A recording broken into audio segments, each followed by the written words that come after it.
Thank you very much for the invitation, and thank you very much all for coming to this school.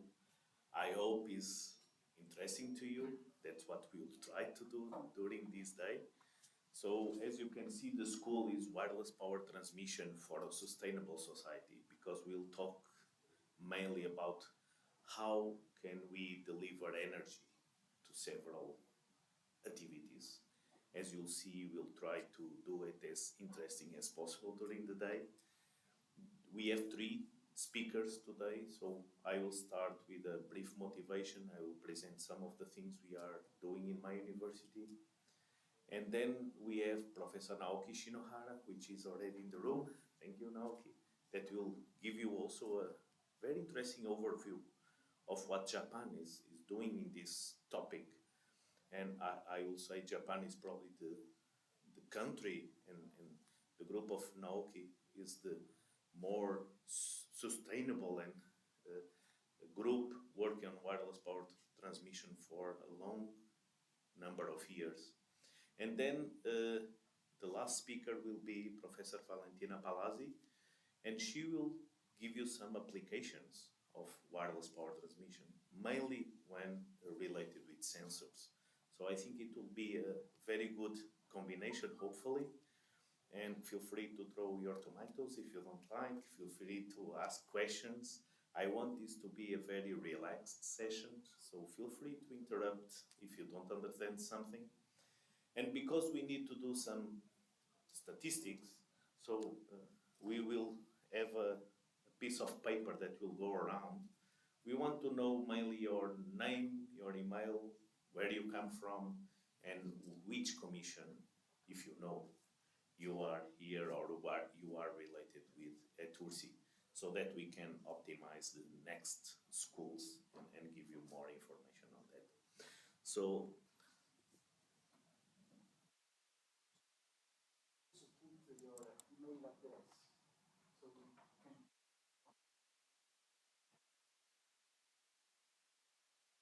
yeah, perfect. And this works also, right?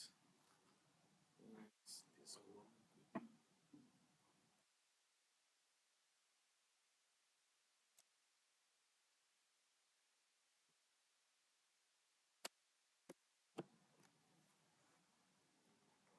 Okay, thank you. Thank you very much. So as I said, I will start with a brief overview of what we are doing, and especially I will spend some time on the motivation, why we came up with the idea of starting to look to wireless power transmission or transmitting energy without wires. And the first image I include in this slide is the sun. And why I include the sun here? Because we can look wherever we want, but the most or the biggest source of energy we have is the sun. So why not use the sun actually to give us more possibilities of energy to the earth, and why not give that energy to do whatever we want? As you probably know, energy is one of the biggest issues at our time. Not only because there are all these climate change, there is the possibility of the fossil fuels to disappear, and you don't want to burn more things to produce energy. So it's important that we start to look to other ways to produce energy. And as you'll see, wireless power transmission can be part of that solution. The other issue is really what you have on your pockets. You have a mobile phone, you probably have other solutions on your pockets. And what is your main worry at this moment is that the battery dies. Why? Because your life is inside this piece of equipment, right?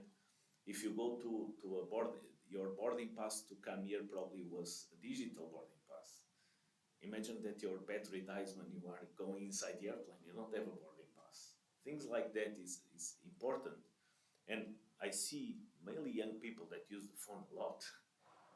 The battery is the main problem. That's why you see in a lot of places people connected to the walls trying to get a little bit energy. So wireless power transmission can make a difference there. And I will go through my presentation with several of these things where wireless power transmission can be a change of paradigm and can actually change the way societies look into this. So, as I said, I will start with motivation and current trends. Very briefly, I will talk about wireless power, types of wireless power transmission. I say very briefly because my activity today will be more on radiative wireless power transmission. So radio wireless power transmission, not on the inductive coupling aspects. It's another story. And then I will show you from my point of view, if you want to build a wireless power transmission link, what are the components of that link and what are the problems? Because there are a lot of problems. And this is very good for researchers like me because we have things to do. So let's start with the first issue, energy. So actually these graphs, you can take these graphs on the web. They come from the United Nations. It's called Our World in Data. It's very interesting. If you are interested in general issues that affect all humanity, you can go there. There are a lot of data there that you can actually see. And what is important on these graphs? Let me try to show you here. Well, probably because the monitor is there, I will use the mouse. Okay. Okay. Yes, okay. So what is important to see here is this is the total production of energy in the world. First, it's one thing that you can see here. This exploded. You see, this is the years and 1,800, 9,900, and then exploded. The amount of energy we need today is incredibly compared with what we need in the past. Then you see here very, I would say, not good things. You see oil, coal. This is the major source of our energy. We start to see a lot of wind turbines actually here coming from the airport. You see a lot of wind turbines. You see solar panels. You see nuclear. I will put nuclear in the clean energy. This is, I will not enter on that discussion. But if you see, we are talking about the top of our production of energy. And this is really one of the problems because we don't want to pollute anymore, so we want to reduce the oil, the coal production. If you see on this graph, this is an interesting graph also. It tells you which countries consume more energy. And it's obvious that most industrialized countries will consume more energy. United States, China, but then you have Germany, France, in Europe, UK, Russia. And you see there are countries that don't consume almost no energy. One is my country, Portugal, is very mild in production and in consuming energy. And of course, Africa is not also consuming a lot of energy. So another graph that I think it's interesting to see. What you see on your left side is the availability of rolled electricity. What that means? Well, I imagine most of you live in a place, if you need electricity to come to your house, you just fill out a form somewhere and a guy goes there and puts a cable to your house and you have electricity. But there are parts in the world that you cannot have electricity. The black marks in Africa there, you cannot have electricity. You cannot ask, you cannot file a form to get electricity.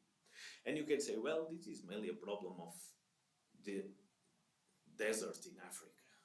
It's not my problem. No, it is our problem. Because if you look to this graph on your right, this is the, from area to area, I don't know if you can read this, but what you see is that even today, in certain parts of Europe, United States, Asia, there are places where you cannot have electricity at your home.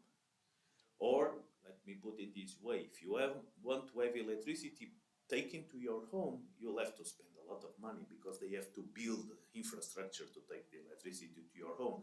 So most of the time you don't have it. So this is really one of the problems. If I need to bring electricity everywhere, how can I do that? And let me open a little bit of what I will say, but imagine that you can bring wireless electricity to the middle of Africa. Imagine that you can have electricity on demand. You just call like a phone and they will bring it to you. How? Wirelessly. Let's discuss about that in a moment. Well, other problems of energy. Well, there is, as I said, insufficient infrastructure. So there are not infrastructures everywhere. More important than that, the infrastructure are becoming old.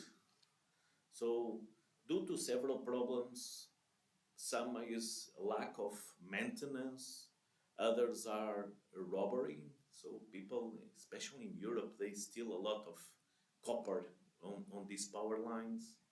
So you don't have electricity to do that. You have an intermittent power supply. What I want to say with this, as I will show you in a moment, if we are based on wind, well, if there is no wind, there is no electricity. If you are based on sun, on Earth, what is going to happen on Earth is that you have 8 hours of light per day, most of the world, unless you are on tops of the Earth. If not, you'll have 8 hours of light, and if it's raining or if it is cloudy, the efficiency drops significantly. So we have a huge amount of energy losses. I will show you briefly, but bringing the energy from a power plant to your house, you lose energy on the way. You lose a lot of energy on the way. We are still dependent on fossil fuels, and we want to reduce that. And the reason is because here is not sunny anymore. It should be sunny, and the climate change is changing and making all these confusions. And the cost of energy production is going high because if you are based on gas or oil, then you are associated with the market, right? So the cost of energy will go high. And there is a big issue also, which is the storage. If I want to storage electricity, we have a problem. How can we storage significant amounts of energy, even, and I'm talking mainly about, imagine that you produce during the day a significant amount of energy coming from the sun and you want to storage for the night. You need to actually have batteries for doing that. So, as I said in my first slide, I have this image. And I believe this is the best source of energy we can have. It's there. It has been there all our lives. It will continue to be there, probably in our future. The question is, how can we get energy from sun? Well, if we put it on Earth, if we use solar panels on Earth, we have a problem. What is the problem? Well, the first problem is that the sun should traverse the atmosphere. So by traversing the atmosphere, there are certain wavelengths of the sun that does not get to the Earth. So you are losing energy there. Then you have a lot of reflections from multiple sources. And even if we assume that we receive a certain amount of power on Earth, we can say, okay, but this amount of power continues to be very high. So let's put solar panels on Earth. And you can do it. Actually, what you see below this image, what you see here, this is a solar power plant, a mega solar power plant. What is the problem with that? Well, the problem is that is where are you going to put this? Because in order to do this, you have to actually conquer this terrain. You have to cover the terrain with solar panels. And I'll give an example. In my country, they want to build a huge solution of that. What they will do, they will cut the trees because they need to put the solar panels. Now they stop because I'm resolving a problem, killing another problem. So that's a problem. So one possibility will be to put solar panels on the roofs. Okay, that's a good possibility. Another possibility is what UK is doing with Morocco's, which is building a power plant in the desert. Even though you are changing the ecosystem there. So we don't know exactly what will happen if you cover the desert with the solar panels. There are other people putting solar panels on top of water. So you have a huge lagoon and you put solar panels on top, floating in the water. No, why not? That's a possibility also. But again, it will change the ecosystem because the sunlight will not get into the lagoon, and so probably some species in the lagoon will have problems. So this is a huge problem that we can do it. We can actually put solar panels on the earth, but we have all these problems to resolve. More important than that is, even if you do it, even if you cover a huge, like this image here, if you cover a huge area, what will happen is that you have 8 hours of light per day. You cannot change that. During the night, you cannot produce energy from solar panels, or you can produce very few amount of energy. So this is probably not the best option. But imagine that you can collect energy 24 hours a day from sun. Imagine that you can collect all the wavelengths, not only the wavelengths that get to the earth. So some years ago, people start thinking, why not put solar panels in space? I don't have a problem there. I have plenty of space. I can put huge areas of solar panels. I have most of the wavelengths. I have 24 hours of light per day if I'm very far from Earth. So this is the concept of what it's called solar-based power satellite. That is, you collect energy in space, you convert that energy to a RF radio frequency waveform or to a laser waveform, and you transmit that to Earth. So this was started, I will say, well, initially the concept comes from Tesla, from the 19th century, but the first experiments for doing this actually comes from the 80s. NASA put a lot of effort on this, and the colleagues in Japan. So they were the driving force of this concept. I believe due to a lack of technology at that time, and as I will show you, I still think we still have a lack of technology today. The efficiencies of this solution was very low. So you can collect megawatts in space, but you'll probably have watts or less than that in Earth. And this is not good. We need to change this. We need to capture more energy on Earth. But nevertheless, and especially due to the unfortunate situation of the wars going around on the world, the cost of oil and gas start to grow. So the cost of energy produced by fossil become very high. So countries started to say, okay, we need to look to other possibilities because we need energy. So we need to look to other solutions that can actually produce energy.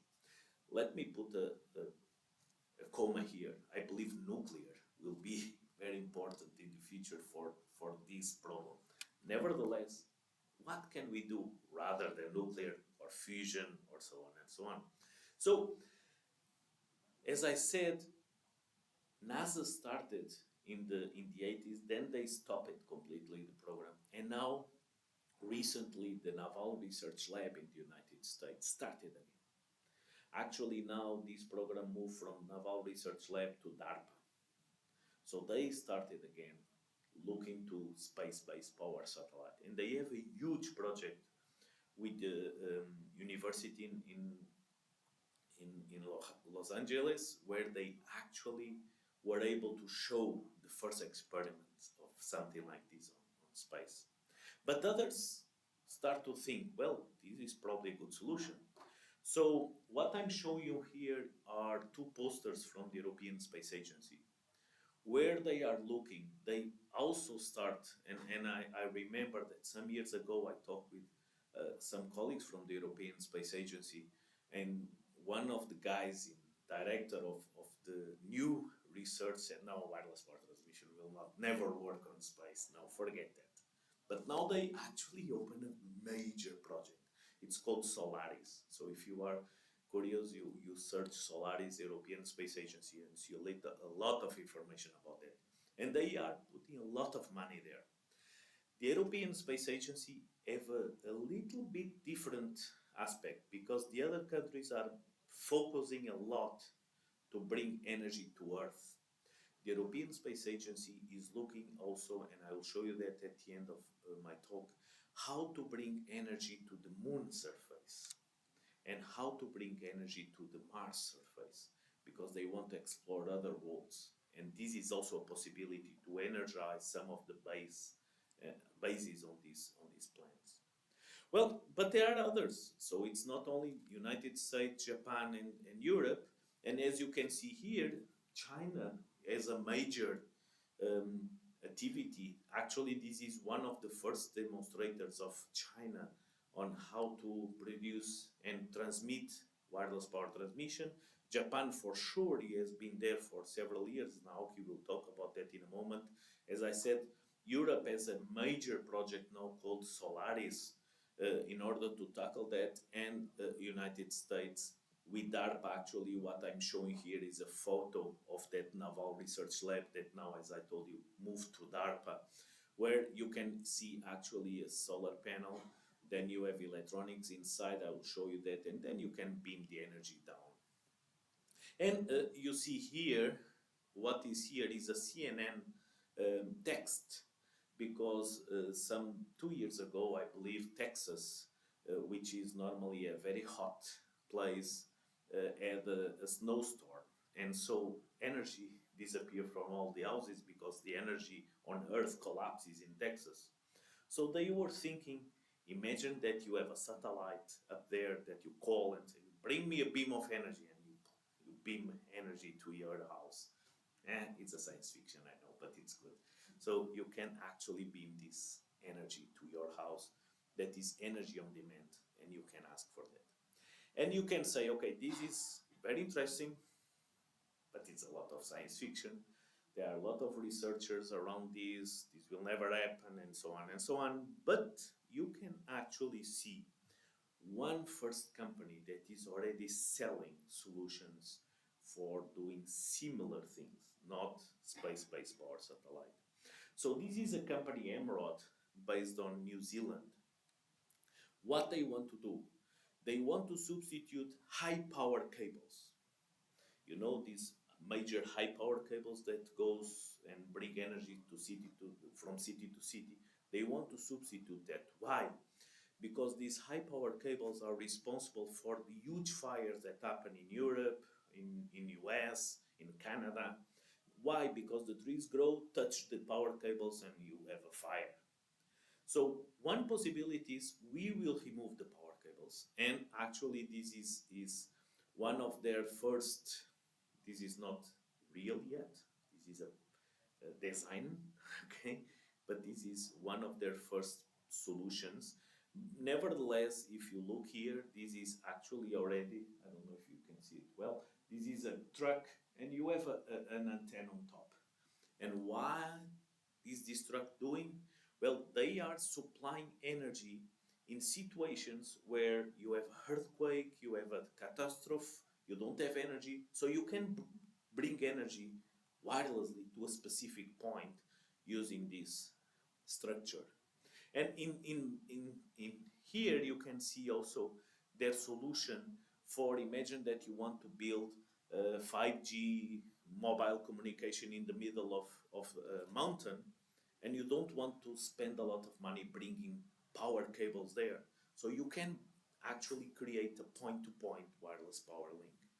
So despite I continue to say this is science fiction in the sense that we don't have yet the solar-based power satellite, what I want to show is that are already commercial companies doing things. So they are not very efficient, I know, but for certain niches of market, they can make a difference. And if you look to space, then you have another interesting thing. This is actually a design from the European Space Agency of what they'd like to have to be a European base in the moon in the future. It's a conceptual, artistic interpretation of that. What I is interesting here is that you see the base is here, very beautiful, and you have solar panels. And why they have the solar panels here? Because they want to use the energy of the solar panels to power up all this.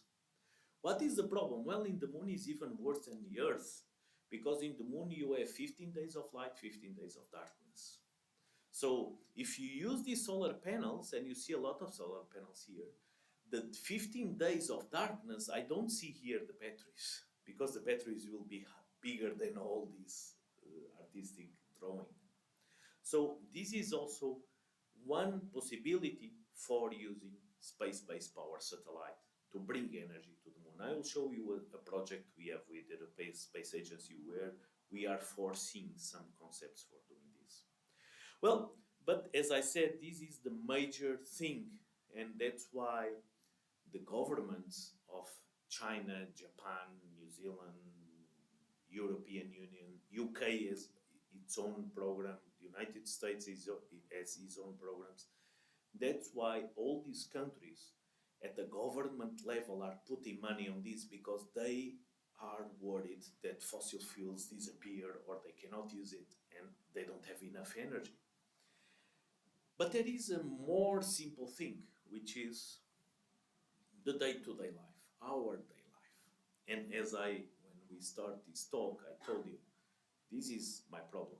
I want this battery to be, I want to forget that I have a battery here, because I don't want to charge it, right?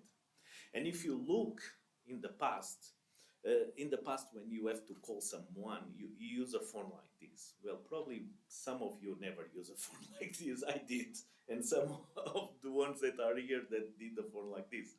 It has a cable, so you could not take the phone wherever you want, because at a certain point you have a cable connected to the wall. So in your house, you normally have a place where you have your phone. And when it rings, you have to stand up, go there, take the phone, and sit. Then the mobile phone came, and the mobile phone is everywhere. I believe all of you in this room has at least one. I imagine some of you have more than one mobile phone in your pocket. And that was a change of paradigm. And that, I think, changed the society. We are everywhere. My family, if they want to talk to me, they can call me. They even can track me if I allow to do that. So we are everywhere because we don't have wires. Now we rely on a battery, or we rely on a cable that is connected to the wall, to the power source. Imagine that I can forget that. I can forget the cable, and I can forget that I have a battery inside. So I don't have a battery inside, or if I have a battery inside, I don't charge the battery because it's always charging. And this is becoming even worse. So it started, here I give you an overview of how we start the communication process. We start with fire. By the way, when we start with the fire, the efficiency was very low. We have to burn a lot of fire to make smoke, right? So the efficiency was not good. Then we used pigeons. Efficiency was not very good. You have to feed the pigeons and so on. So efficiency, again, not good. Then you have the computer. You start to have your laptop with a battery. And then you have started to have a lot of things. So I talk about the phone, but I believe some of you already have a smartwatch. Some of you have sensors on your shoes or on your clothes. And all of those sensors, most of the time, they demand for a battery. But if you want to go for the real, what it's called Internet of Things in our house, we have a problem again, because the real Internet of Things, or if you want the Internet of Everything, I don't want a sensor on my pack of beer. I want to monitor my I want to monitor my sheath. And I need sensors everywhere. I cannot rely on batteries for doing this. And actually, if you look to the what they call the 5G scenario, you see that they want to do deeper coverage, they want to do more bit rate, less latency. But if you look to the wide area of Internet of Things, what they were selling is that they want to have 10 plus years of battery lifetime for everything. They want to have huge trillions of devices everywhere. So we cannot rely on batteries as we know it. And if we go even further on these new trends, we are talking now of 6G and the digital twins. And for doing the digital twins, again, you need to put sensors everywhere. And if you want to put sensors everywhere to monitor everything, you don't rely on batteries. And why don't you rely on batteries? Because at a certain point, batteries will die, and you need to go there and change the batteries. For a company, this is a huge cost. It's more expensive to change the batteries than to buy the process. So I'll give you some examples also on the battery problem. Here you can see the Internet of Things um, number of devices. So the devices will go up very fast, trillion of devices. Here you can see the annual battery consumption of standby tags. Standby tags are tags that are not doing nothing, are just waiting for answer the question. You can see here that we are talking about terawatts of energy of these sensors. And here you can see even worse, if you have a sensor that uses a battery, the battery manufacturing spends a lot of energy because you need to build the battery. More or less, the amount of energy you need to build a battery is 3 to 4 times the amount of energy the battery contains. So if we rely on batteries, we will not be able to implement Internet of Everything, and we'll probably have a problem all the time because we will want more capacity here. I heard and you heard they want to bring in artificial intelligence here. Artificial intelligence is very good, it consumes a lot of energy. So you need a better battery, or each hour you need to charge your phone. And this is nonsense, right? And there is again another problem. What you do with the batteries when you don't need them? You throw the batteries away. And I'll give you a very simple example. Here you see that most of the time you could recycle the batteries, but you don't recycle the batteries. So I'm not assuming here, I have not that numbers, but if you consider the amount of energy you need to recycle the batteries or to treat the garbage, it's even worse, right? And I'll give an example that we did in Portugal for a remote control. If you use a remote control in your house for your TV, and I believe most of you use, you probably see 1 hour or 2 hours of TV per day. But only in Portugal, Portugal is a very tiny country, right? We have 10 million inhabitants, no more than that. We spend 20 to 3 million battery packs per year only for the TV remote control.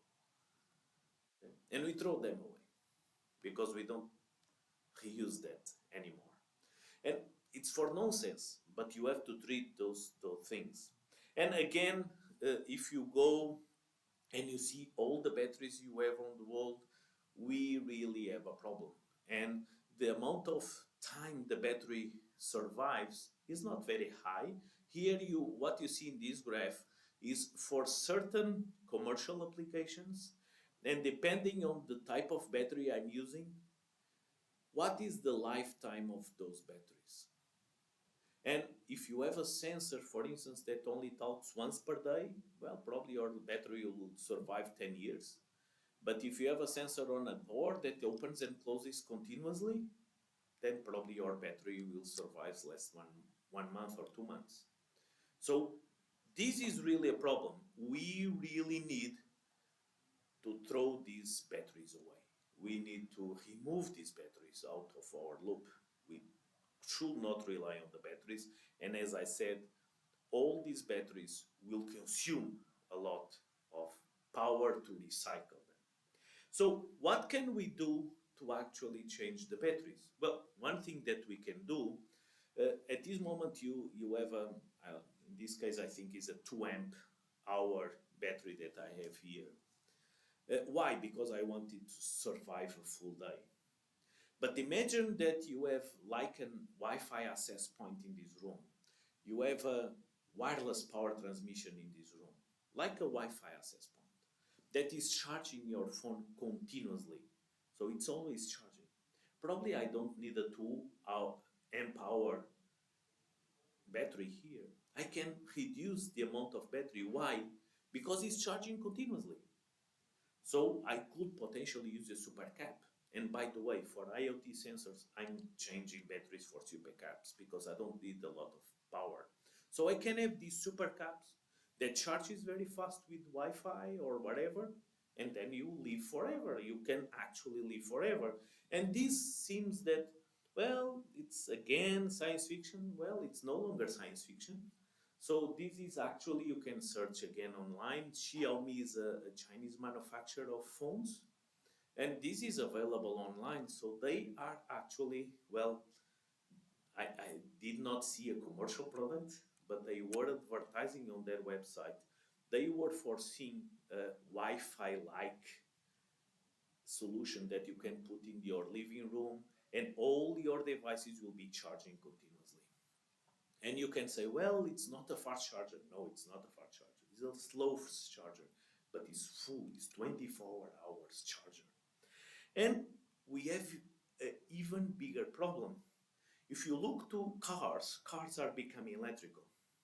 What are the main problems of electric car? I did not buy electric car because I don't know if you will take me to the to the next city without having loose battery, right? So this is the main problem, the battery lifetime of a car. So can we do something on that? Yes, there are things being done also using wireless power transmission. What are those things? I will not talk about this today because this is not radio, this is inductive coupling. But what they were thinking is, why not put inductors behind the streets? And your car is like a transformer. Your car is the secondary of that transformer, right? So when you are driving in these highways, you have energy all the time.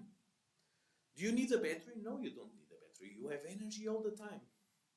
So you need the battery mainly to get from this highway to your house, 20 kilometers, 30 kilometers battery. Then you can forget the batteries because you are charging your car continuously. By the way, this is no longer science fiction. South Korea already have some streets like this. Spain built a street like this in Malaga. UK is building streets like this. United States is building streets like this. I believe Japan is building streets like this. So this is becoming a reality. More important than that, and if you see BMW, for instance, BMW has a solution for your garage. It's like an inductor. It's like a mat that you put below your car. So when you park your car in the night, you don't even need to switch anything. The mat will identify your car. It's like your phone. Probably if you have a inductive charger, we are trying to do the same for cars, and it's already there. So it's a commercial product. It's no longer research anymore. So the problem is, how can we resolve all these energy issues? So the major energy is solar-based power satellite or the small battery removals. Well, we can resolve all these using wireless power transmission. And by using wireless power transmission, you have several ways of doing wireless power transmission. You have inductive coupling. Actually, most of the chargers of your phone that are inductive, they are based on what it's called the Qi standard. So for Europeans, it's a QI, but from Chinese point of view, it's read Qi standard. And the Qi standard actually tells you how to build standardized solutions for charging your phone. But as you see here, the transfer distance is very small, so you need to be centimeters away from your transmitter. It's good. Why it's good? Because when you put your cable to charge this, depends on your, let's say, your transformer. I call it transformer, but on your power source. Depending on the impedance of that power source, you can degrade your battery lifetime. For instance, that's why I never connect this to my car with a cable, because I don't know what the car impedance is. And if you do this with different chargers, I believe there will be a problem because your battery will be surfacing for a lot of changes. But if you do the Xi standard, it's always the same because you follow a standard. And there are no connections, there are no errors in connecting the cables. So this is a good thing. Well, you can have magnetic receptive coupling, and you can have electromagnetic radiation or optical radiation, of course. So you can have all these ways to power charge. The problem, of course, when you go to electromagnetic or optical, the transfer distance gets bigger, so you can have meters or kilometers away.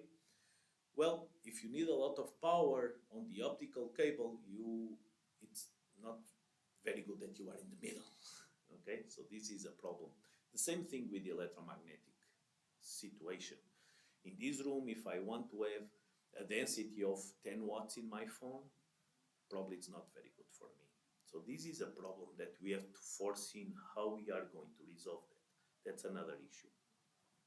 And another problem that I foreseen, that I will talk about that in a moment, from an electromagnetic point of view, is that at least in my group, I come from a telecommunication engineering department. So when we design antennas, or when we design propagation of electromagnetic waves, for us was always telecom.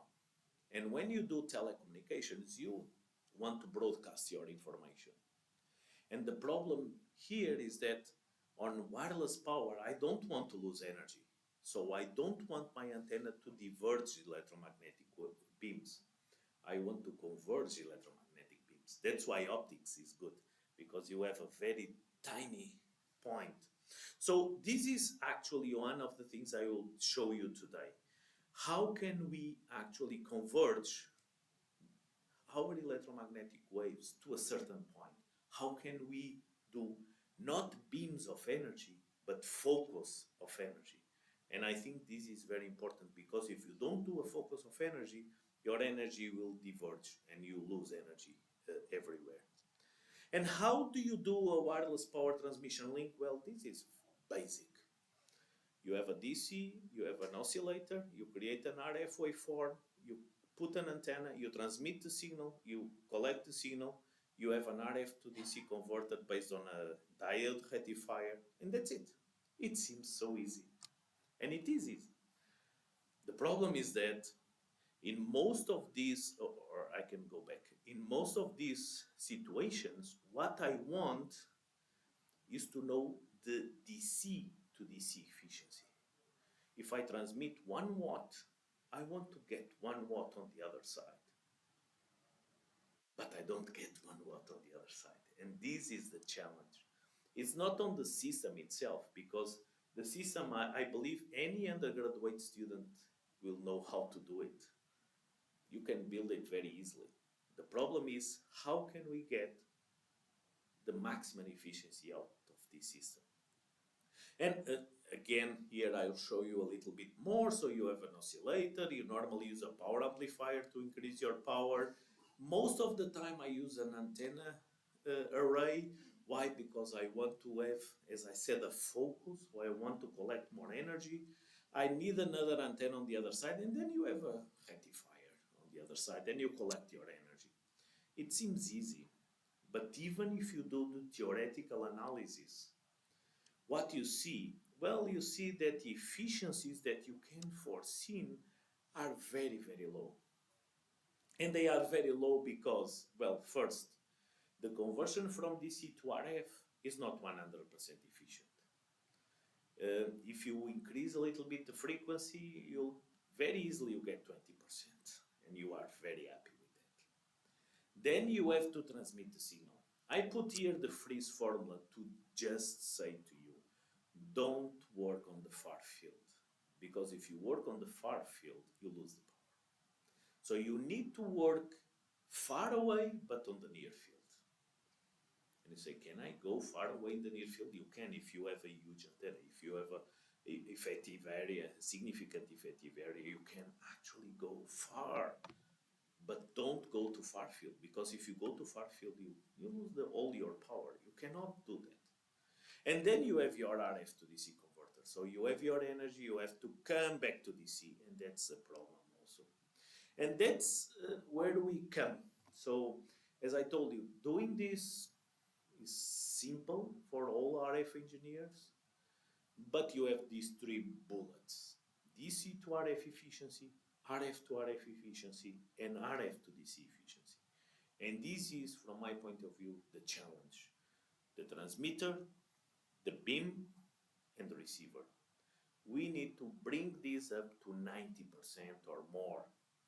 And even if you have 90%, these efficiencies multiply by each other. So if you have 90, 90, 90, 90 multiplied by 90 gives you 81%, multiplied by 90 gives you 70%. You see, you lose power all the time. So, and you cannot have 100%. It's almost impossible to have 100%. Well, how can we go for the transmitter? Well, you can use traveling wave tube amplifiers. This is a possibility for these very large structures. Is probably the possibility. If you want to do this in the room for a mobile phone, I don't think this is a possibility. It's large, it's heavy, it's bulky. So what we are doing most of the time is using gallium nitride solid state power amplifiers, or power oscillators if you want. This is most of the time what we do. And we connect this to an antenna. And by the way, this is a transmitter of a wireless power link that we built in my university some years ago.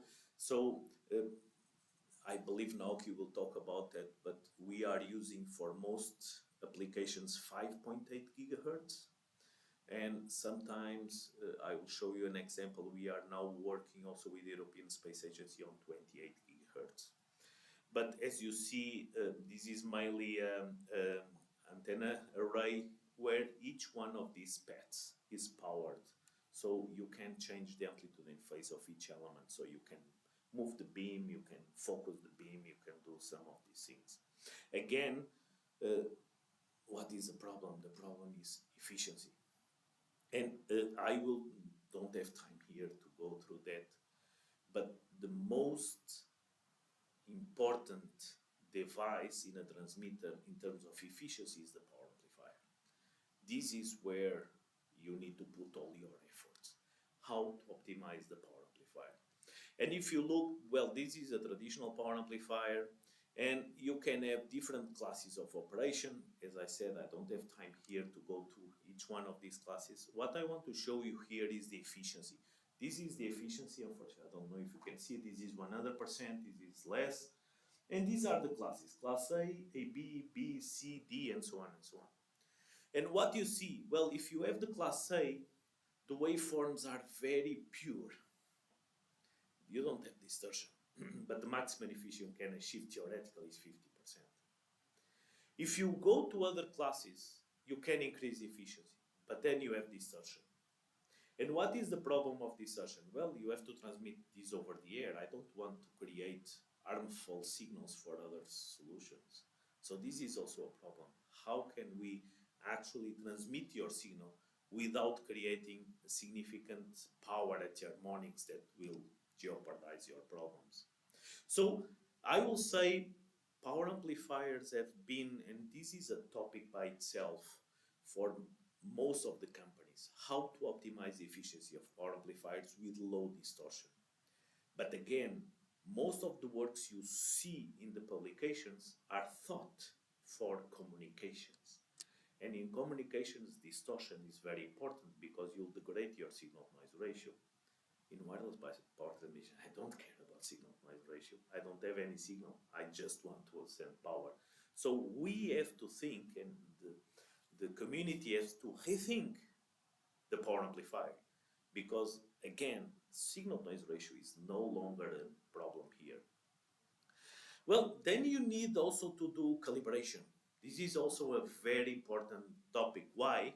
Because I will go 2 moments before. You see, my array has a phase shifter, it has a mixer, it has a power amplifier, And I would love to build this. If you do this in MATLAB, they work very well because they are perfectly aligned.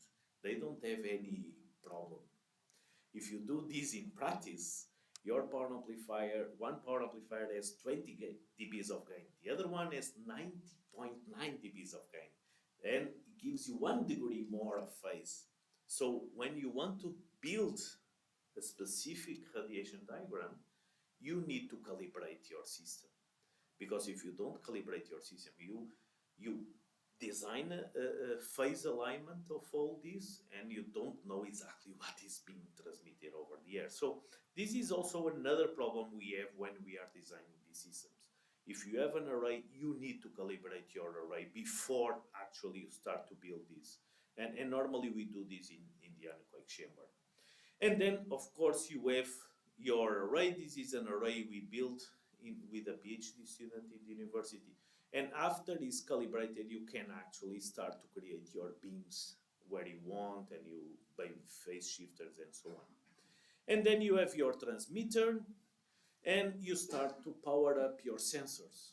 So you have your array, it can be on the ceiling, on the wall, and you start to power up your sensors here.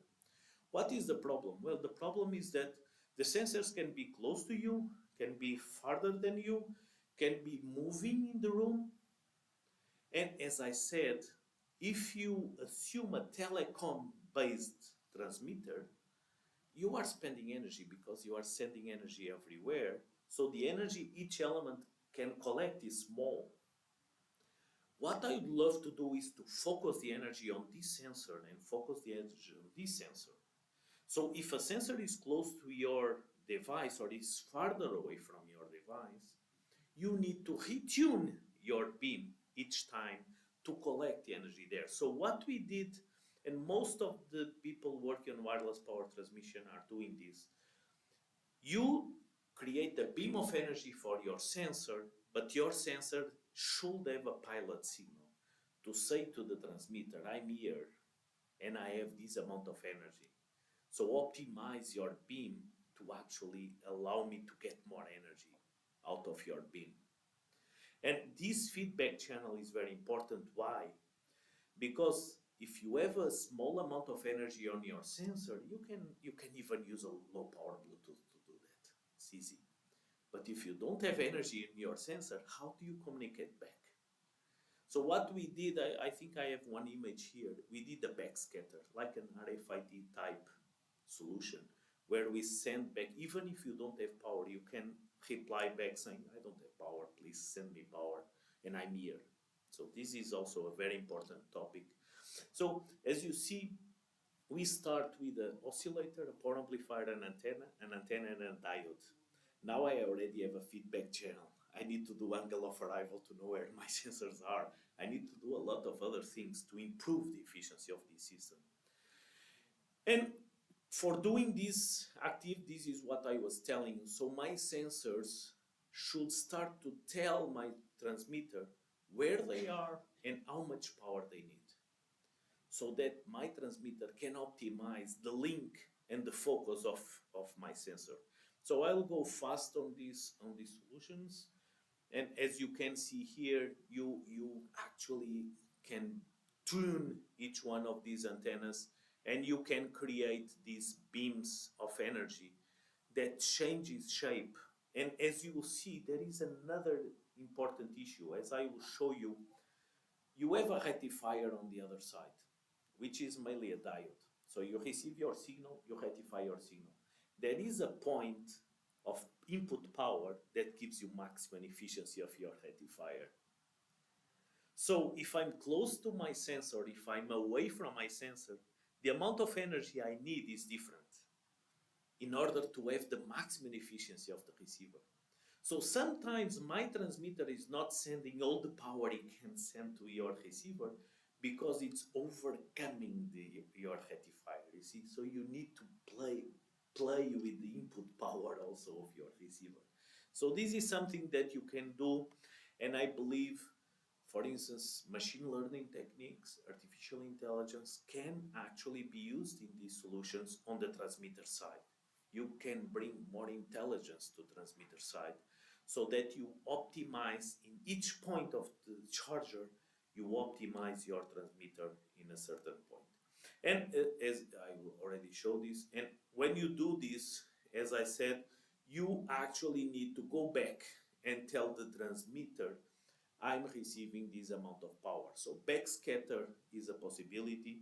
We had created also another solution, another feedback channel, let's say, a pilot feedback channel based on a ring oscillator. So depending on the power you have, you can send the frequency back, that if you have more power or less power, the frequency changes. So your receiver receives the feedback signal and it converts frequency in voltage. So he immediately knows how much power I'm putting on my transmitter. And this is actually what I have shown. So depending on the input power, node 1, 2, or 3 is replying in frequency. So it's telling the transmitter, I have power or I don't have power here, send me more power so I can actually live on this scenario. So how this system works, let me go one moment back, system, here. So the system is like this, you see, we have a 16 element array here, and these two antennas on the side are the antennas that are receiving the feedback channel. They are only there to monitor what you have on your power. And what you see here, the process is very simple. I have an array, I have my sensors in front of me, as you can see here, this is my array. I have several sensors in the room.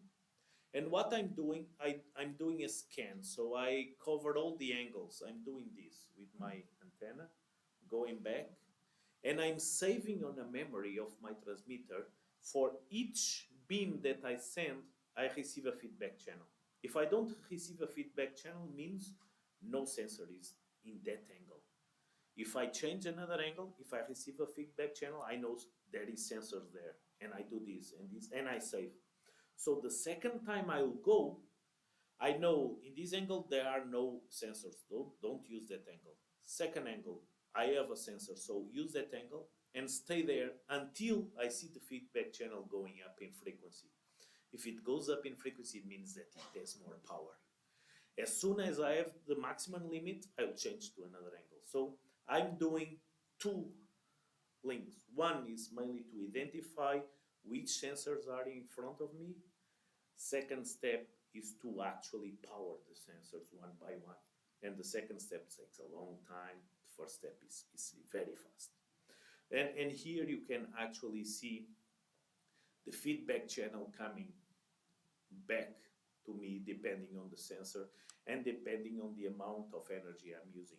And depending on the energy I need, I can actually, what we did in our array was we connect 3 elements, we connect more elements, and we connect all the 16 elements. So we have different states. Why was that? Because as I said, my receiver is a rectifier.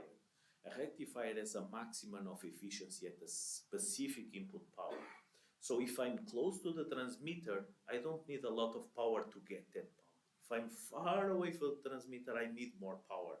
So I can't change the transmitter to low power state, high power state, in order to maximize the efficiency of my rectifier all the time. And this is actually a very important step. But even though these are antenna arrays, so as you see here on these arrays, this is my main beam, but we have other beams. That's not good. Why? Because I'm losing power. Because those beams goes anywhere. It's not for me, right? So I'd love to have another solution where I can minimize the secondary beams to the minimum. Ideally, disappear with those beams. And this brings me to the RF to RF efficiency. So we already moved from the transmitter. Now I'm on the RF to RF efficiency. And some years ago, we start to think. You probably have gone to a children's museum, science museum. In all children's science museums, you have an experience there, which are 2 parabolic dishes.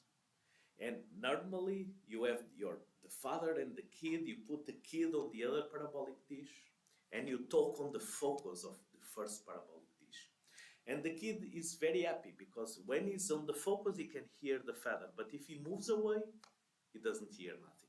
And even the room is full of noise, you can have a good. So what we try to do, first experiment I did with, this is one of my PhD students, what we tried to do was, can we try this with electromagnetic waves? Should this work? So we did a very experiment, only for curiosity. So we pick up two reflectors, as you can see here. We build two horn antennas, and we put these horn antennas on the focus of this parabolic dish, on the focus of that parabolic dish. And what we found that if we remove the losses of our horn, which was not very good, it was a 3D printed horn with metal glued inside. And if we remove the losses of these dishes, which were used for satellite communication, so they were not very bad, we could get at a 6-meter distance, which was the distance between these two, we could get 65% beam to beam efficiency. What that means, it means that if we don't have losses, this number will go probably to 90%, but we have losses. So this means that we could actually do the same things we do for audio waves, we could do for electromagnetic waves. We already know that. But we want to try this even further. What I mean is, we want to try focus. And we start to think on that. And we start to think on, okay, we have a horn, we transmit the electromagnetic wave. And when we transmit the electromagnetic wave, what will happen? If this is my target, the blue line here is my target, there are a lot of energy that will go away, you see, because there are energy that will be concentrated here and there that disappears. Why? Because the beam is diverging. I don't want to have a divergent beam. I want to have a conversion beam. So this is what we want to do. We want to have a transmitter that converges at a certain point, and even if it diverges again, we want to collect all the energy on my target. So we start to use what it's called quasi-optical techniques. And we start to use dielectric lenses. So how can we build lenses for electromagnetic waves that can actually create a focus of energy like this? So we have our horn, we have our lens that will create a focus, and then our target should be placed in a specific point where it collects most of the energy is being transmitted. And how do we build these lenses? Well, we build these lenses using traditional PET or plastic if you want. You can do, and we are now working with material guys to actually improve our materials that can be done with this.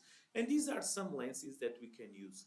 They are used significantly, for instance, in cancer detection or cancer destruction, because you want to create focus. But this is normally centimeters away from the transmitter. We want to do this meters away, so the difference is there. So actually, using this, we were able to design a lens that can actually be put in front of our transmitter. This was the transmitter I will show you before. So I want to put this lens in front of the transmitter, and I have a target some meters away. And this lens was designed, this specific lens was designed for 5.8 gigahertz to have a focus at 2 meters. That was our goal. And what you could see is that actually, you see here, we have our transmitter here, we have our lens, and then we have our target to measure. So this target can be moved in front of the lens so that we identify what we can do. And what we saw is that depending on the distance, of course, we have a significant improvement compared with the previous amount of energy we were collecting. Why? Because we are focusing more my beam. Ideally, it would be a laser, but it's very, very hard. We are trying to do that by increasing the frequency, moving from 5.8 gigahertz to 28 or even higher. What is the problem there? As you increase the frequency, the power amplifier efficiency comes down, the diode efficiency comes down. So it's a balance. You cannot do everything on the same. Okay, then we go back to RF, to the receiver. How can we build the receiver? Again, I move this one. The receiver is very simple. It's a diode. It's a rectifier. All undergraduate students know to do rectifiers, right? But you do it normally for 50 hertz or 60 hertz. We want to do it for 5.8 gigahertz or 28 gigahertz. And a rectifier can be a simple diode, or it can be a multiplier with a Dixon multiplier or something like that. If you need more voltage, you need to do a multiplier. By the way, if you do something like this, you lose efficiency because you put diodes and you decrease your efficiency. And how this works? Well, this works very easily. This is a diode. You know the diode curve. So if I excite this diode curve, I can get rectification. You can do a diode, or you can do you can use a transistor and collect the gate, and you can do a similar approach. But it's the same thing. You have a rectifier there. So how this works? Again, easily you put your sine wave that comes on your antenna. It goes through your diode and rectifies, right? By the way, you see, when I get to my receiver, I don't have voltage there. My receiver does not have a battery. So the voltage, the sine wave should be centered at 0 volts. But the input signal is not centered at 0 volts. Do you know why? Because there is an auto bias approach there. So when you get there, you start to have an input voltage that moves your sine wave where you want. And by the way, you can rectify up to a certain level, because at a certain point, these voltage start to touch the breakdown of your diode. And when it starts to touch the breakdown of your diode, you start to have a square wave, and that's the maximum voltage you can achieve. You cannot go higher than that.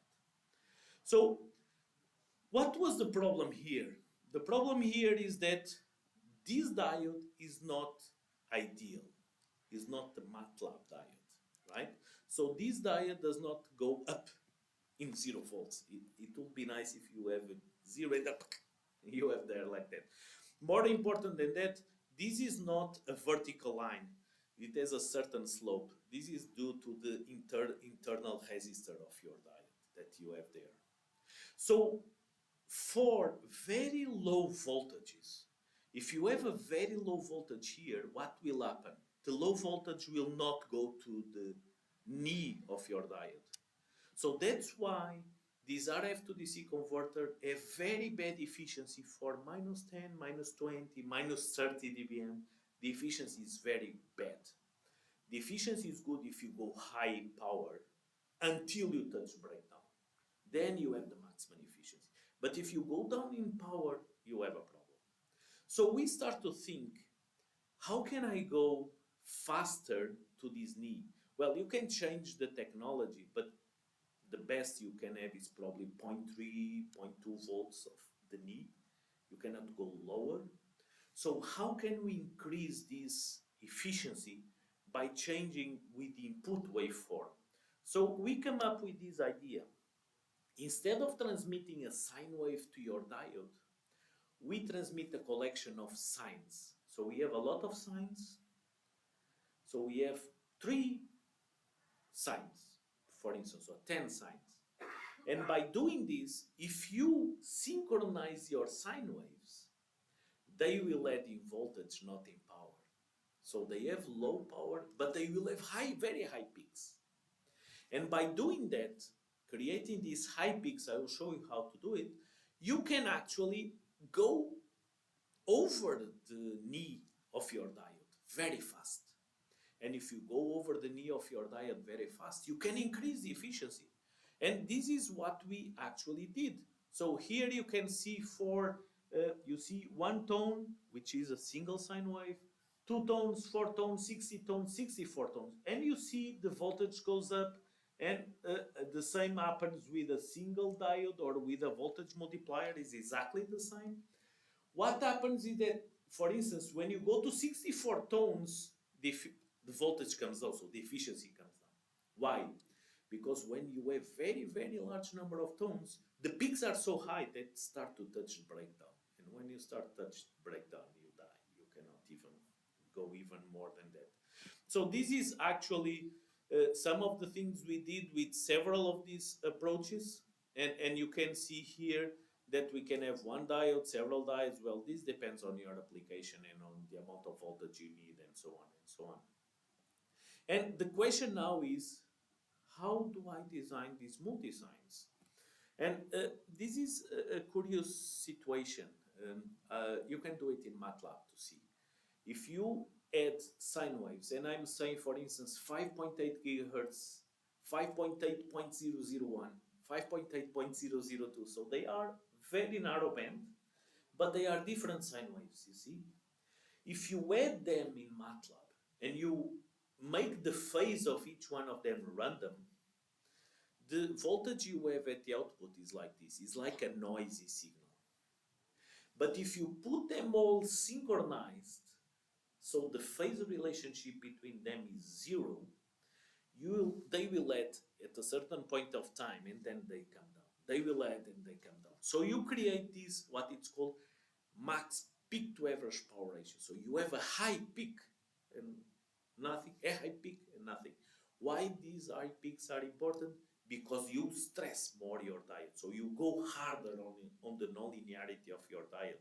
So your diode, it's like it starts to run faster. And this is really what we have done here. So we use a multi-sign, we go through the diode, and then we have another problem. Because when you go through the diode, you see you rectify and you have a capacitor here. This is mainly an output filter to kill the harmonics of your output signal, to get only the DC component. This is what you want. You have an RF to DC converter. You have a capacitor here. What is the problem with this capacitor? When you have a DC voltage, your capacitor, you can see it here, your capacitor charges, and then if your signal disappears, because it's a peak, and then zero peak, zero, what will happen? The capacitor will start to decharge on the load, which is this resistance, you see? So this is another problem. You can approach your RF signals very fast, very close to each other. So 5.8 gigahertz and 5.8.0001 gigahertz and so on. But as you approach these signals, the time between peaks will become longer and longer. Because the time between peaks is inversely proportional to the space between tones.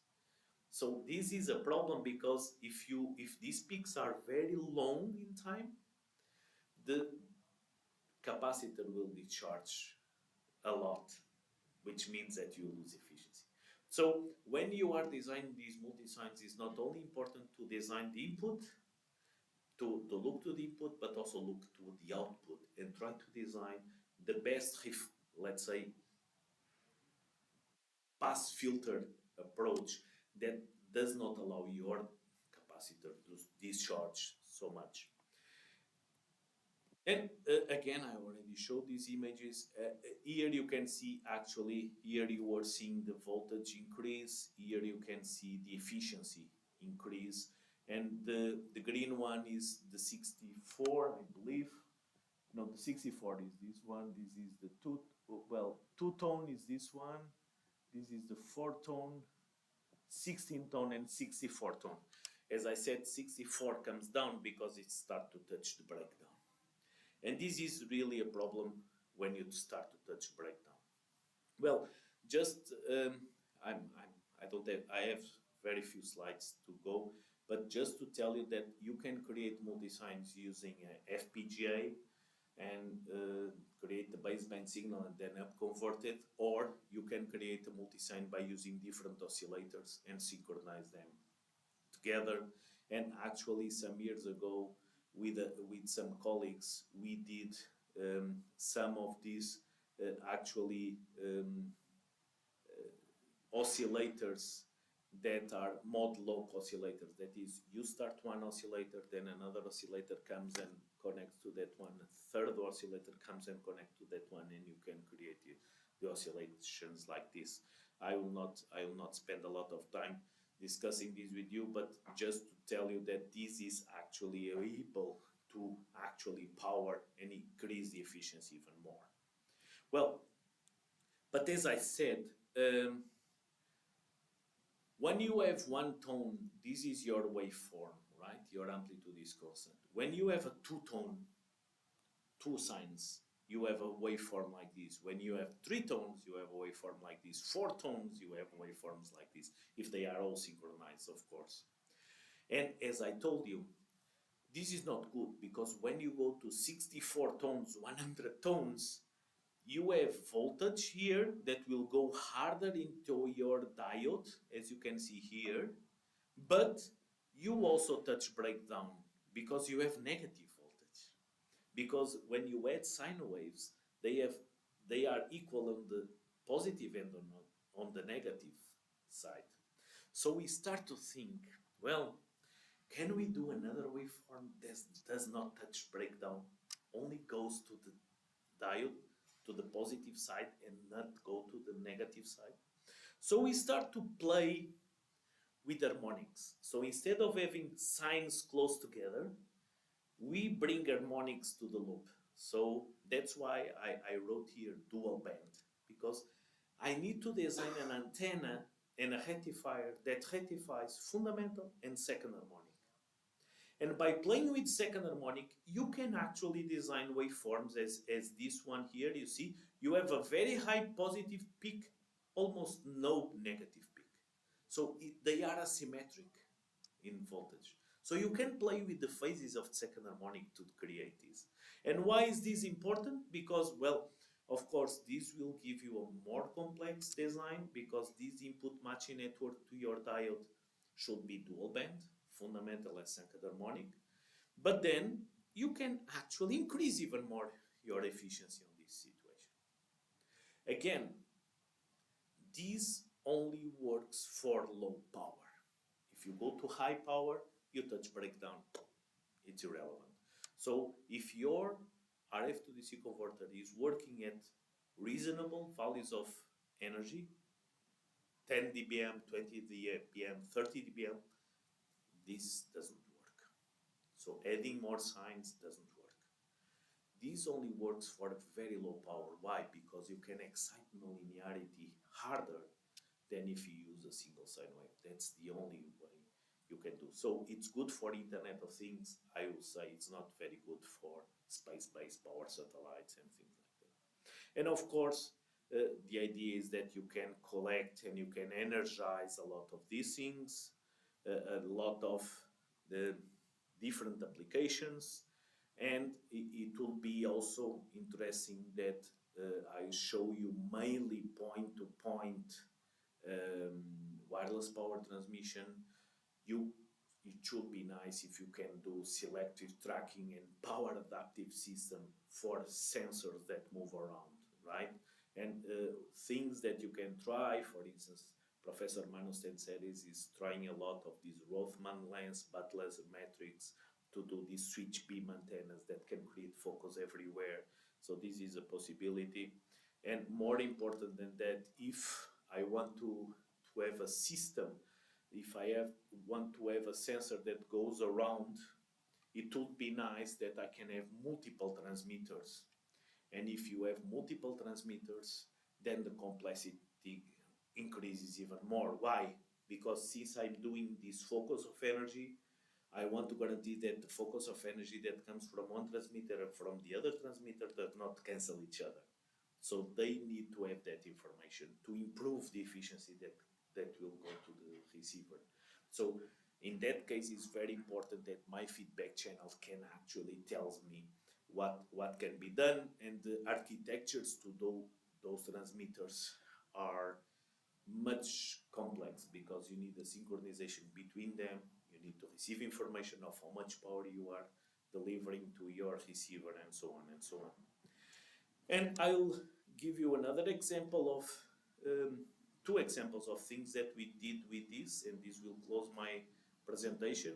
Well, the first example is this solution where we actually put 1 watt at the 2 meter using this lens, which compared with the traditional array was a significant amount of power that we achieved. This was done, by the way, for a company in China called Huawei, that you know, it's a mobile phone manufacturer. They were looking to these approaches. And we had, and we have also some project with the European Space Agency. And one of the projects that we had with the European Space Agency is, as I told you, to deliver energy on the moon. And the concept we come up was something like this. You have a satellite going around the moon, and when it passes in front of the sun, it will charge the batteries of the satellite. When it passes in the dark side of the moon, it will decharge the battery to a base on the surface of the moon. And then it goes again and keeps going, doing this around the moon. The problem there is that we decide to go to 28 gigahertz and efficiencies are low. And are low because, first, we could not find a power amplifier on the market that has more than 20% of efficiency. If you combine that with a lost cable, you very fast you get transmitter efficiencies in the range of 9%, and this is close to the state of the art, commercial state of the art, not research state of the art. The beam efficiency we got was around 37%. We are improving this now with the new lens. And why? Because we increase frequency, losses increases. This is it's a challenge. And the RF to DC converter, again, the best commercial diodes we found on the market does not give you a lot of efficiency. Even if you optimize, if you collect harmonics and so on, you have a problem. So I will not multiply those three values, because if you multiply those three values, you have the maximum we got at 5 meters was 1% at 28 gigahertz. At 5.8 gigahertz, we got around 10%. Now we are designing a lens of 2 meters by 2 meters, so we increase the efficiency of our device. Let's see if I can come here again with better efficiencies. I'll give you also another example of something we did some years ago.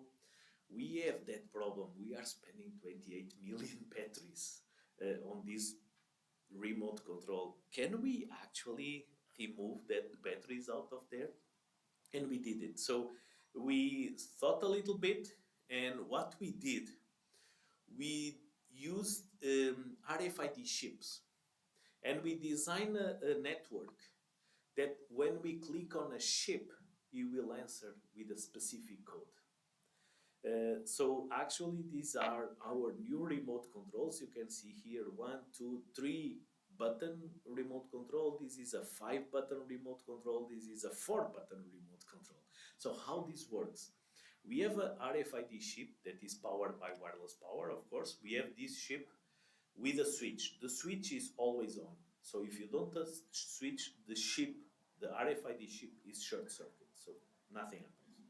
When you touch the switch, the chip is not short circuit. So if you send a message, it will reply back with an ID. And by doing that, we were actually able, and you can see here, we are changing the TV channels there. So this is actually a video that was done by a TV at that time in Portugal. This is, let's move a little bit because it will give you, we have to wait a little bit. Okay, so they are explaining, he has our remote control on the end and the old remote control on the end. And when you will use it, you'll see that the TV channels will change without using a battery, because it's very easy. You collect IDs, so if you know which IDs, you can change the TV. And actually at that time we were contacted by Sony for the PlayStation, but PlayStation is much complex because PlayStation has this vibrator and you need a lot of power for this to vibrate. So but to build a remote control with a certain amount of ID, it's very easy to do. So it's not very difficult. Then you have the other problem. I did not talk. We are transmitting 1 watt in the living room. I don't know if people like that. People normally forget they are transmitting 20 dBm here, 100 milliwatts for Wi-Fi, probably a little bit higher for mobile, but they don't think about that. But when we talk about this, that we need to put an antenna on the TV looking to you, and is transmitting signal, people start to become worried. That's the only problem we are facing here. But I believe this will be overcome in the future. So this was my last slide. Of course, this was not work of um, only me. Of course, there is a huge group behind me. So this is the radio system group that are working on different aspects of these technologies. And by the way, we have a wireless power transmission group at IEEE. So if you want to join, it's open to everybody. You just have to go to wpt.ieee.org and you can see a lot of other activities being done in different parts of the world and different aspects of the technology. And I only talk about what we did, but there are a lot of things being done for biomedical applications, for sensors inside the body where you can charge the sensors without, for instance, pacemakers. You don't need to go 5 years to change the battery. You can recharge a battery remotely. So there are plenty of other applications that I did not talk because I don't work on that, but you can find it on the literature. So I think we still have a lot of time, at least 20 minutes more. So if you have any question, if you have any comment, if you want to share some of your doubts, feel free. I'll try to answer as best as I can.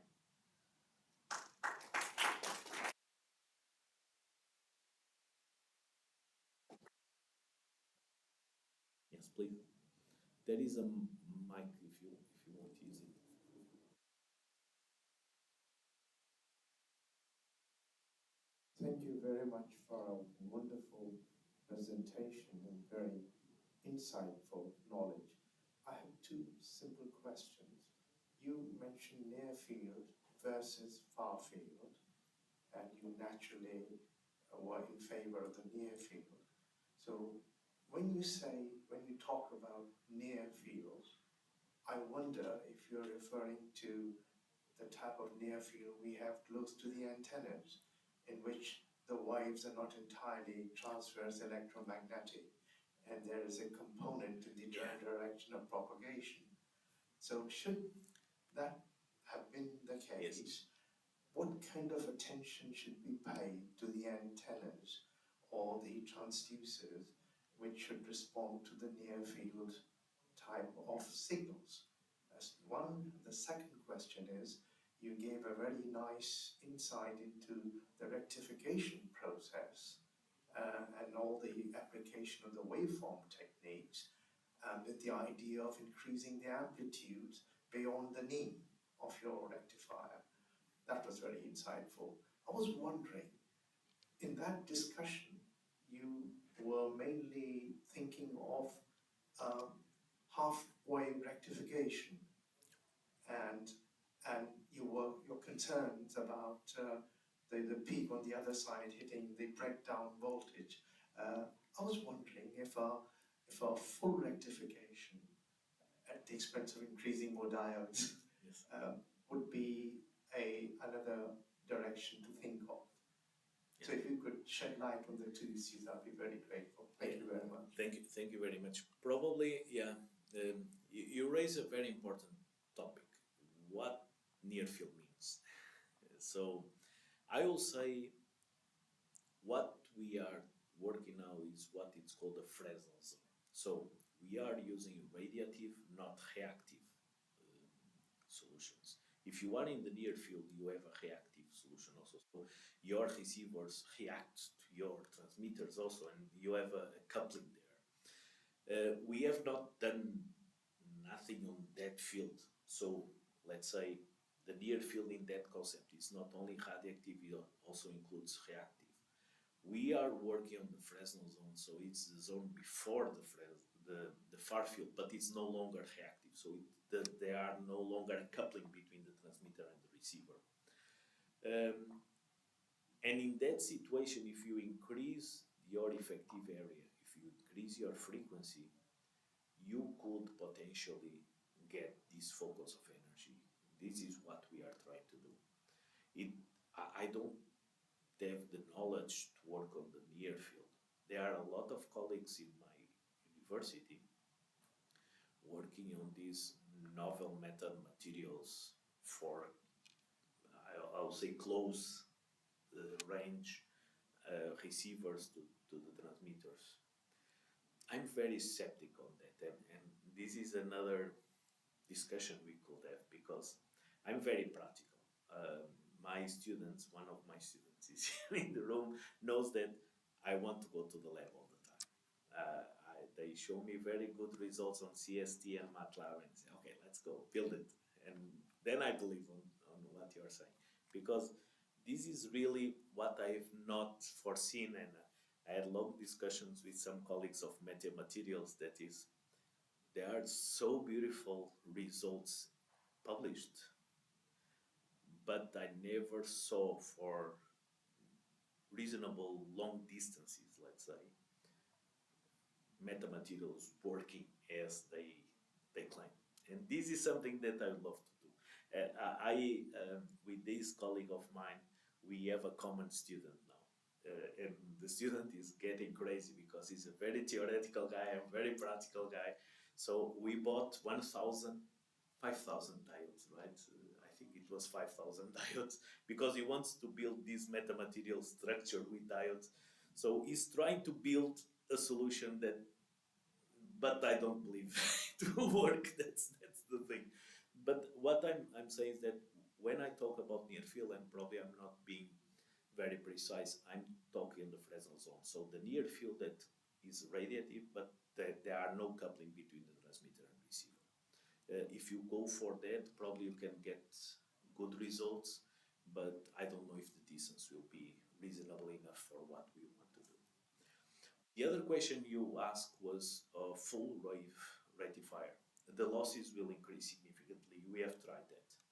But despite you can actually get reasonable results in terms of voltage, the efficiency will go down because you have more losses from the second branch of the rectifier.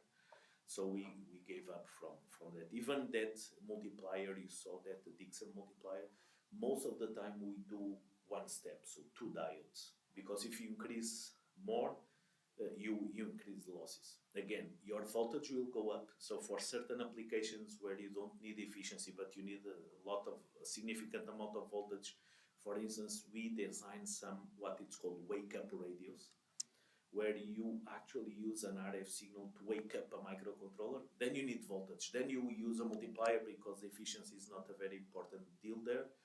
But if you need efficiency, the best will be to use a single diode. Sometimes you need 2 diodes because single diode does not give you the amount of voltage you need to do that. And I did not show here because here, and if you read the publications, most of the publications at the output of your, I'll go a little bit below, the output of your RF to DC converter, they do the same I did here. They put a load that is a resistor. In practice, this doesn't work. Why? Because you have a microcontroller, or you have a motor, or you have any other thing. So my students know this is a nightmare because you publish this, you read these papers that have a huge amount of efficiency, and they were done for a load of 30 kilo ohm. And I said, come on, no. You want to use a microcontroller in front of this most of the time, or you want to power up one small motor. So I did not talk about that, but we are using, instead of this resistor, we are using a DC to DC converter now. And we are exploring what we can do there so that you keep a constant load for your RF to DC converter to C, but then you can actually deliver current in different types of loads that are not the kilo ohm range that most of the papers you read are there. And this is also a challenge. It's not an RF challenge, it's more a power electronics challenge, but it's a challenge also. So as I said, and this is for students, I'll go to the first slides here. When I show to my colleagues on the electronic department, the electronic guys, well, this is the system. They said, well, this is easy to do. I can do this in half an hour. But when you go inside And you say, well, but I want to increase efficiency here. I want to increase efficiency there. I want, then the complexity bring comes to the loop. And as you see, we can do a research group using one diode. We are all discussing one diode, not the overall structure, because it's not resolved yet. So there are a lot of things to be done. And again, I did not talk also, but there are colleagues on the material departments trying to improve the diode aspect. Not only the low power diodes, this is important. As far as understood at this moment, probably C labs are the ones that have the best diodes for this. But now, because of this space-based power satellite, the amount of power that will get to your receiver could be very high, could be kilowatts. You don't have kilowatt diodes in the market for these frequencies. So there are some groups, well, one at least I know in Fraunhofer University in Germany, looking to gallium nitride diodes. And there is also a group in North Grumman in the United States also looking to gallium nitride diodes in order to increase the amount of power they can handle to rectify these very high power situations. So this is another topic there. I did not talk, but it's very important also. So the technology should also follow these aspects of the systems. I hope I answer your questions. Any other question? Any comment? Yes, of course. So nowadays it's like quite difficult to try to like reach higher frequencies like gigahertz and things like that. But according to that energy transmitting problem at long distances, maybe there is a question, but is anybody trying to did this with the low frequencies, like I don't know, free some kilohertz? Yes. This long distance is like we are talking here, which is geostationary satellites, 30,000 kilometers. I did not see, well, I see this type of approach and also laser. So there are people, and I believe DARPA in the United States has a laser program for doing this. Actually, one of the things the Chinese came some years ago was to do satellite to high altitude platforms using laser and then high altitude platforms to ground using radio because of this clouds and so on. So laser is being thought, but this is not low frequency, it's higher frequency even more. So there is, for these IoT approaches, there is a work done by Disney Research some years ago where they create a resonance room. So it's like a room like this, you put metal around and you put a resonator in the middle. And you create a field, very low frequency field, I think it's kilohertz, and you create a field inside. And they show that you can switch on a TV, the lights and so on. But I'm a little bit worried that a human can live inside this. That's because I don't think there was already studies about this. Recently, at the Wireless Power Transfer Conference that Professor Naoki organized in Japan a week ago, I saw a very interesting solution from a Russian company.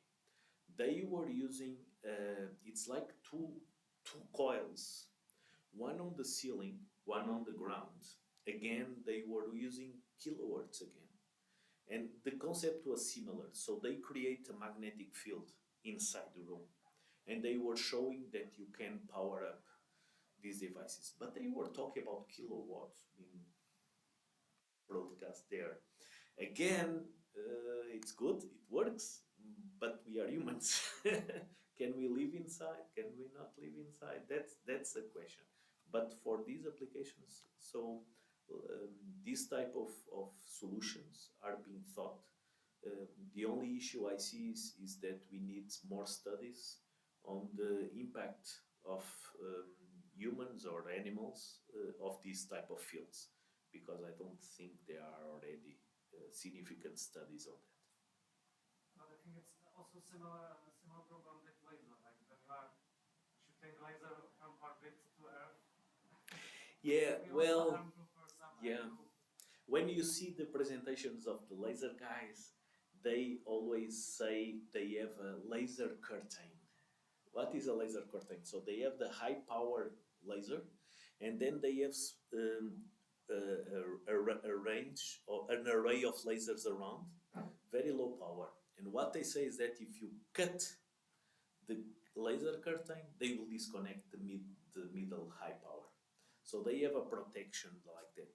But again, if you use that for these applications, if a bird crosses, you will be disconnecting all the time this solution. So yeah, that's why this is important for students, for PhD thesis, for the researchers. There are a lot of things to think, and that's an important thing. Another question. You talking about low frequencies. Um, you alerted us to a very interesting phenomenon, and that is that if you put a lens, you're going to be of the beam size. Yes. Something which I think most far-field people, because they're not used to lenses, No. don't think of. So I think your question about low frequencies and your illustration of results in the concentration of the beam at the focal point, perhaps that alludes in that direction, which Probably. was talking about. The only issue, well, again, my knowledge on antennas comes from telecom. So when people tells about going down in frequency and designing antennas, I'm seeing the antennas going bigger. So that's again a compromise between both. But yeah, you could potentially do some things like that. So try to lower the frequency and design lenses for that specific frequency. Yeah, I never saw that, so it's a very important topic of discussion for sure. Like it is possible to have some huge antenna in the space and then orbit to send it on the ground or something like that. Because the space is not that big problem in space. No, exactly, but again, it's how you broadcast your electromagnetic beam. So if you diverge it too much, you lose power. So or let's say in the ground you need a huge area to collect all that energy, and if you do that, probably it's not a good thing. Any other question? No. No questions. So you have my contacts. If you are interested in following up some of these questions, feel free. I think we are going for lunch, and after lunch, Professor Naoki Shinohara will be here, and I see also Professor Valentina Palazzi already is here. So I think it will be very interesting also to see other points of view of wireless power transmission, and I believe it will be very very interesting and have other flavors of this technology. So have a good lunch. I don't know if you signed. There was a sheet going around. I don't know if you signed it. And we will come back after. Let me see.